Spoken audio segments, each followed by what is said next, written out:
এই নতুন বছরটা আমরা যেন বেশি বেশি আল্লাহর শুকরিয়া দিয়ে নতুন বছরটাকে সমৃদ্ধ করতে পারি, বেশি বেশি যেন আল্লাহর ইবাদত করতে পারি। নতুন বছরে আমরা শপথ নেই আমরা যেন অন্তরে হিংসা লালন না করি, বিদ্বেষ লালন না করি, আমরা নিজেরা যেন কাদা ছোড়াছুরি না করি, আমরা যেন মিলেমিশে একসাথে একাকার হয়ে যাই। আল্লাহ তুমি কবুল করো, আমরা পড়ি আমিন। 60টা জিনিস মানুষ মরে যাওয়ার পরে তার কবরে পৌঁছতে থাকে। ইন্না মিম্মা ইয়ালহাকুল মুমিন মিন হাসানাতিহি বা'দা মাউতিহি, মানুষ মরে যাওয়ার পরেও যে 60টা জিনিস তার কবরে পৌঁছায় তার মধ্যে একটা হচ্ছে মসজিদান বানাহু, সে যে মসজিদ বানিয়ে গিয়েছে ওই মসজিদের সওয়াব। সুবহানাল্লাহ পড়েন। আপনি টাকা দিয়ে মসজিদ বানিয়ে দিলেন, ওই মসজিদে মুসল্লিরা নামাজ পড়ে, রোজাদাররা এসে ওখানে ইফতার খায়, তাহাজ্জুদ আদায়কারীরা তাহাজ্জুদ পড়ে, তাদের সওয়াবের কমতি হবে না, কিন্তু তাদের সওয়াবের একটা পার্সেন্টেজ সওয়াব যে ব্যক্তি মসজিদ বানালো তার আমলনামায় আল্লাহ ঢুকিয়ে দেয়। সুবহানাল্লাহ বলতে পারলেন না?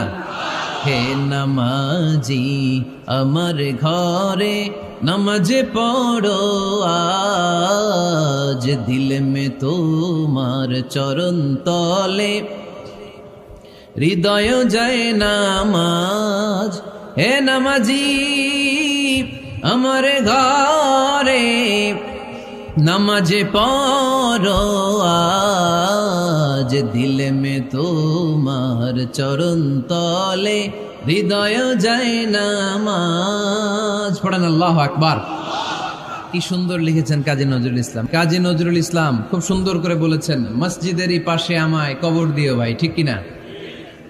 মসজিদেরই পাশে আমায় কবর দিও ভাই, যেন গোরে হতে মুয়াজ্জিনের আযান শুনতে পাই।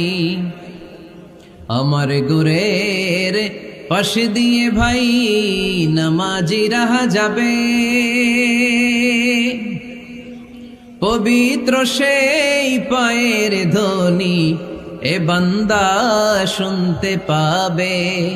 গোরা যাব হতে গুনাহগার পাইবে রেহাই, মসজিদেরই পাশে আমায় কবর দিও ভাই।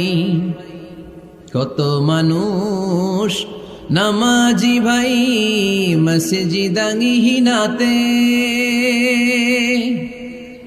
আল্লাহর নামের জিকির করে লুকিয়ে গভীর রাতে, আমি তাদের সাথে ওই